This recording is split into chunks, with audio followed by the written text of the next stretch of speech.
வணக்கம் ஐயா. நான் துஃபி பயன்பாட்டிலிருந்து குலா படேல். பயன்பாட்டில் மாணவர் வருகையை எவ்வாறு குறிப்பது என்பதை இங்கே கற்றுக்கொள்வோம். மாணவர் உள்நுழைவை எவ்வாறு சேர்ப்பது மற்றும் பார்ப்பது என்பதை நாங்கள் கற்றுக்கொண்டோம். மாணவர் வருகையை எவ்வாறு குறிப்பது மற்றும் உங்கள் மாணவர்களுக்கு எஸ்எம்எஸ் அனுப்புவது எப்படி என்பதை இப்போது கற்றுக்கொள்வோம். பயன்பாட்டு டாஷ்போர்டை முதலில் திறக்கவும். இங்கே நீங்கள் திரையின் மேல் வருகையைக் காண்பீர்கள். இங்கே வருகை அட்டை உங்கள் வருகையை காண்பிக்கும். எத்தனை குறிக்கப்பட்டன மற்றும் எத்தனை மாணவர்கள் குறிக்கப்படாத அந்தஸ்துடன் உள்ளனர். வருகை அட்டையில் சொடுக்கவும். பயன்பாடு உங்கள் தொகுதி பட்டியலைக் காண்பிக்கும். மார்க் மாணவர் வருகைக்கு எந்த தொகுப்பையும் தேர்ந்தெடுக்கவும். வருகையை குறிக்க இங்கே ஒரு தொகுப்பைத் தேர்ந்தெடுக்கிறேன்.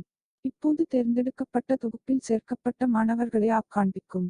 திரை பயன்பாட்டின் மேல் நீங்கள் வருகை தேதியைக் காண்பிக்கும்.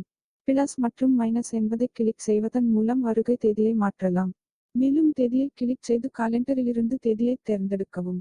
இப்போது அந்த தேதி பயன்பாட்டின் கீழே அனைத்து மாணவர்களின் வருகையையும் ஒரே கிளிக்கில் குறிக்க 4 விருப்பங்களைக் காண்பிக்கும்.